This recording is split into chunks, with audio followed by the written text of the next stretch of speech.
শুরুতে জানিয়ে দেব নেতানিয়াহুর নতুন 4 আবদার, আলোচনার বুকে ছুরিকাঘাত।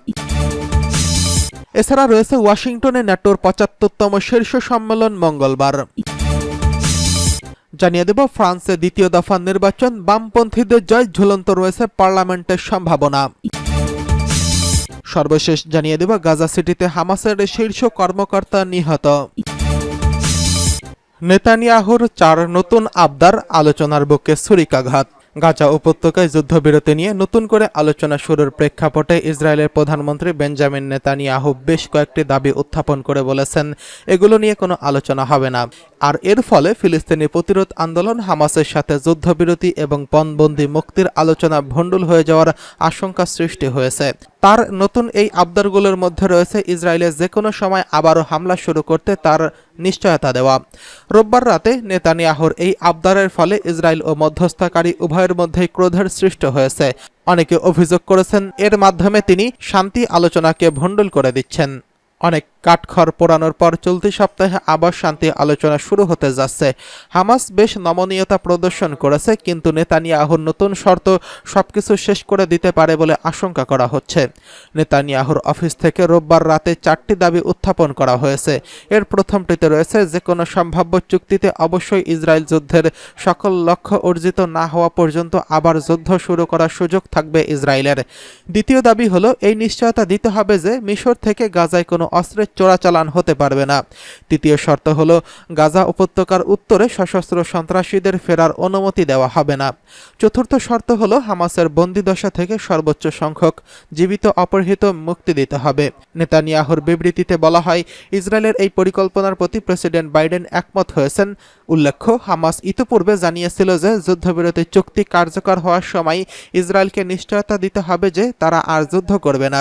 ইসরায়েল এই শর্তে রাজি হয়নি। হামাস পরে জানায় কাতার ও মিশর তাদেরকে নিশ্চয়তা দিয়েছে যে 3 দফা যুদ্ধবিরতি চুক্তির প্রথম দফার দ্বিতীয় দফা বাস্তবায়নের সময় স্থায়ী যুদ্ধবিরতি নিয়ে আলোচনা হবে।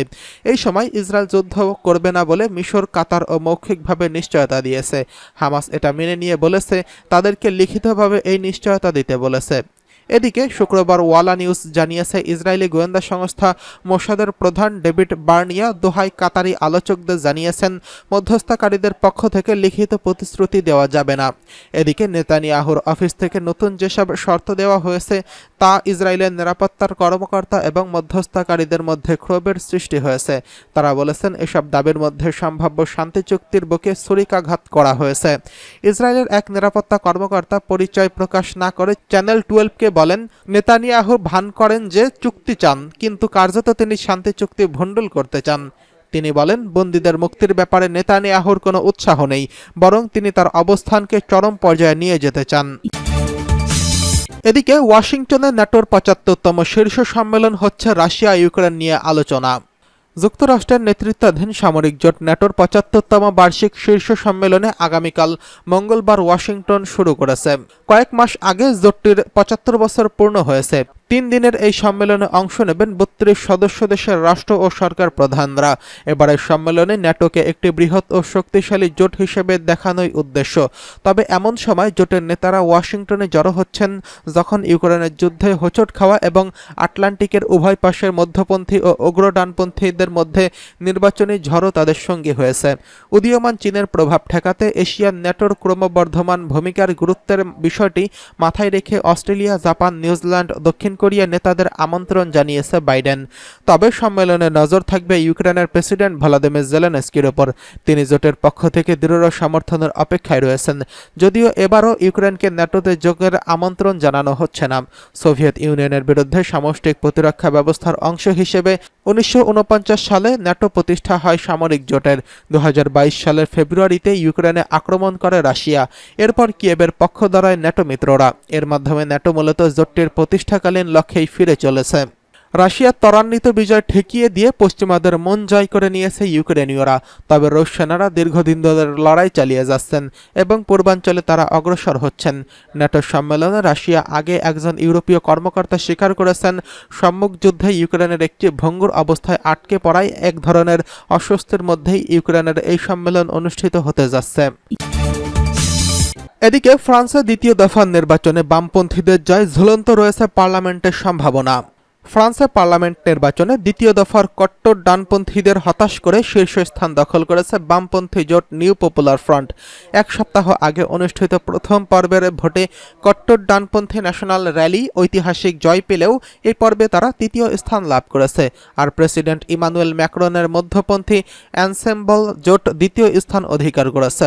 ফ্রান্সের স্বরাষ্ট্র মন্ত্রণালয়ের তথ্য অনুসারে দেশটির পার্লামেন্টের 577টি আসনের মধ্যে এনএফপি পেয়েছে 182 আসন। প্রেসিডেন্ট ইমানুয়েল ম্যাক্রনের জোট অ্যাসেম্বল পেয়েছে 168টি আসন, আর উগ্র ডানপন্থী দল ন্যাশনাল র্যালি পেয়েছে 143 আসন। দ্বিতীয় দফার ভোটে কোনো দল একক সংখ্যাগরিষ্ঠতা না পাওয়ায় ঝুলন্ত পার্লামেন্ট পেতে যাচ্ছে ফ্রান্স। আর এই নির্বাচনের মধ্য দিয়ে ফ্রান্সের পার্লামেন্টের 3টি বড় জোট বামপন্থী, মধ্যপন্থী, ডানপন্থী মধ্যে বিভক্ত হয়ে পড়েছে। এদের প্রত্যেকেরই পুরোপুরি পৃথক ধরনের রাজনৈতিক দৃষ্টিভঙ্গি রয়েছে এবং কোনো ক্ষেত্রেই একমত হওয়ার কোনো ঐতিহ্য নেই। এক মাস আগে ইউরোপীয় পার্লামেন্ট নির্বাচনে ফ্রান্স থেকে কট্টর ডানপন্থীরা জয় পাওয়ার পর হতাশ ম্যাক্রন দেশের আগাম নির্বাচনের ডাক দেন। ইইউ নির্বাচনে ডানপন্থীদের এই জোয়ারে ম্যাক্রনের মধ্যপন্থী দল খারাপ ফল করায় তিনি জুনে পার্লামেন্ট ভেঙে দিয়ে আগাম নির্বাচনের ঘোষণা দেন। 2 পর্বে অনুষ্ঠিত নির্বাচনে প্রথম পর্বে কট্টর ডানপন্থীরা জয়ী হওয়ার পর দ্বিতীয় পর্বে তাদের ঠেকাতে বামপন্থী ও মধ্যপন্থী দলগুলো একজোট হয়ে লড়াই শুরু করে। বহু নির্বাচনী আসনে মধ্যপন্থী এবং বামপন্থী প্রার্থীরা তাদের মধ্যে এগিয়ে থাকা প্রার্থীর পক্ষে সমর্থন দিয়ে নির্বাচন থেকে সরে যান। রয়টার্স জানিয়েছে, ফ্রান্সের ভোটাররা মারিন লু পেনের জাতীয়তাবাদী ইউরোপীয় ইউনিয়নের সম্প্রসারণ বিরোধী আরএনের একটি বড় ধরনের বিপর্যয়ের মধ্যে ফেলে দিয়েছে। অথচ নির্বাচন পূর্ব জরিপগুলো দলটির দ্বিতীয় পর্বে জয় পেতে পারে বলে আভাস দেওয়া হয়েছিল।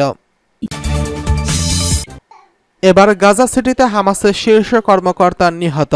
গাজা সিটির একটি স্কুলে ইসরায়েলি হামলায় নিহত 4 জনের মধ্যে হামাসের শীর্ষ কর্মকর্তাও রয়েছেন। ফিলিস্তিনের বিভিন্ন সূত্র এমনটি জানিয়েছে। স্থানীয় একটি সূত্র বিবিসিকে জানায়, নিহত ওই ব্যক্তির নাম এহাব আল গুসেইন। 3 মাস আগে গাজা সিটির উত্তর হামাস গাজা সরকারের বিভিন্ন বিষয় দেখভালের জন্য নিযুক্ত করা হয়েছিল। ইসরায়েলি সেনাবাহিনী বলছে, গাজা সিটিতে একটি স্কুল ভবন এলাকায় তারা হামলা চালিয়েছে। তাদের ভাষ্য, হামাস যোদ্ধারা সেখান থেকে তাদের কর্মকাণ্ড পরিচালনা করেছিলেন এবং সেখানে লুকিয়েছিলেন। তারা বলেছে, বেসামরিকদের ক্ষতিপূরণের ঝুঁকি কমাতে তারা পদক্ষেপ নিয়েছে। প্রত্যক্ষদর্শীরা বলেছেন, গাজা সিটির পশ্চিম দিকে হলি ফ্যামিলি গির্জার পাশে হলি ফ্যামিলি স্কুলে হামলার ঘটনা ঘটে। স্কুল ভবনটি বহু লোকের আশ্রয়স্থল ছিল। বিবিসি তা জানতে পেরেছে। স্কুলের নিচতলায় 2টি শ্রেণীকক্ষ লক্ষ্য করে হামলা চালানো হয়। এহাব আল গুসেইন হামাস প্রশাসনের সাবেক শ্রমমন্ত্রী। এর আগে তিনি স্বরাষ্ট্র মন্ত্রণালয়ের মুখপাত্র ছিলেন।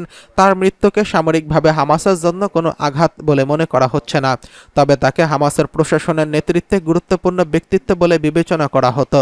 গত 9 মাসে হামাস প্রশাসনের অনেক নেতা নিহত হয়েছেন। গত নভেম্বরে এক ইসরায়েলি বিমান হামলায় নিহত হন উপসংস্কৃতি মন্ত্রী ও আইন পরিষদের ডেপুটি স্পিকার।